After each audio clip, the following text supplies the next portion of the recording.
Okay, so you're online a lot, right? Probably more than I should be. Haha. Yeah, me too. But seriously, think about all the websites and online services we use every single day. What happens when those platforms, the ones we trust, become security risks themselves? It's a thought that keeps me up at night, honestly. Well, lately we've seen some really big players grappling with some serious security issues. We're talking WordPress, Zendesk, even the Internet Archive. Yeah, and what's really striking is how these incidents, they really expose vulnerabilities that kind of go way beyond just those specific platforms.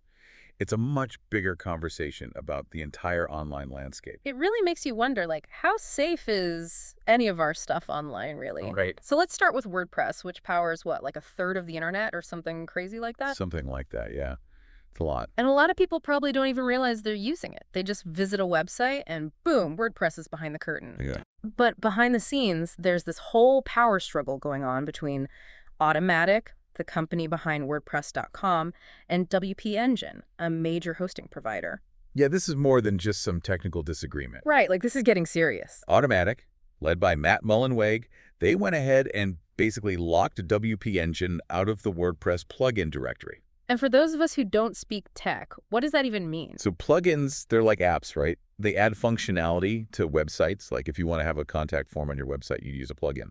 And this lockout, it basically prevents millions of websites hosted on WP Engine from easily updating those plugins. Okay, so updating plugins, that sounds like, what, just an inconvenience? But this is actually a security issue. Big time. Yeah. So for example, there's this popular plugin called Advanced Custom Fields. Okay. Recently had a vulnerability that could let hackers take over websites. And because of this whole lockout situation, website owners can't easily install the security updates to fix it. So they're basically sitting ducks. Exactly. It's like, imagine if you ran an online shop and you couldn't patch a security hole. It's a disaster waiting to happen. That's terrifying. So Automatic is saying this is about quality control, right? That Yeah. they're doing this to protect users, but a lot of people aren't buying it. Yeah, there's a lot of skepticism. Many people see it as a power grab, which has really ignited this debate about the future of WordPress. WordPress was built on the idea of open source, but this move really calls that into question. Because it's like, how much control should one company have? Even if their intentions seem good, it sets a dangerous precedent. Exactly. It's a tough one. And this whole issue of, companies maybe choosing power over security or maybe not understanding the full implications of their actions, it makes you think about our next case, Zendesk. Oh, yeah, definitely. Zendesk, they're behind a lot of customer support systems that companies use. So when they have a vulnerability, that's a lot of companies at risk. A lot of companies. And this one's pretty scary. A security researcher found a vulnerability that would let a hacker access sensitive data. Like, we're talking about even taking over company Slack accounts. Wow. Okay, so vulnerabilities happen, right? Especially in the tech world, things are constantly evolving. Companies can't always be one step ahead. But what makes the Zendesk situation different? That's the way they handled it.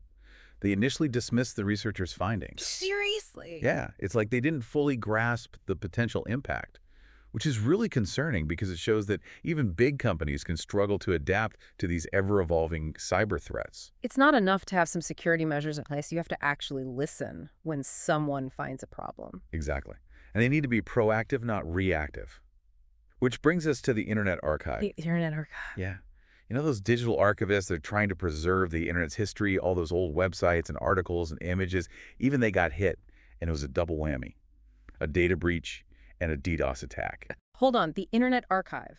They're a nonprofit, right? What would anyone even want with their data? Right. It just goes to show that no one is immune. Yeah. And a DDoS attack, that's like a digital traffic jam. They basically flood a website with so much bogus traffic that it crashes, blocking real users. Imagine a library being forced to close its doors because there are too many people outside, but instead of people, it's just a bunch of bots. Right, so it's disruptive, but also, in the case of the Internet Archive, they said 31 million users' data could be compromised. That's not just disruptive, that's scary. It is scary, and it really raises some red flags. If a well-intentioned organization like the Internet Archive can be targeted this effectively, it makes you wonder if anyone's defenses are truly strong enough. So it's a little disheartening. We've talked about WordPress, Zendesk, even the Internet Archive. They've all had security issues, and it feels like there's nothing we can do. Should we just give up and hand over all our data? No, absolutely not. Giving up is not the answer. But we do need to shift our mindset. We need to be proactive, not reactive. What does that look like practically, though? Well, for one, be aware of what you're sharing online. What websites are you using? What information are you giving them? Look into their security practices. Don't be afraid to demand better protection for your data. Knowledge is power. The more you know about the potential threats out there, the better equipped you'll be to protect yourself. I like that. Knowledge is power. And also, we can't just assume someone else is taking care of our digital security. We all have a role to play. Exactly. It's an ongoing process. The online world is constantly evolving, and staying ahead of the curve is more important now than ever before. It's like a digital arms race. So next time you're browsing the web, think about this. In this increasingly interconnected world, how can we, both as individuals and organizations, work together to create a safer, more secure, more resilient internet? It's a question worth pondering.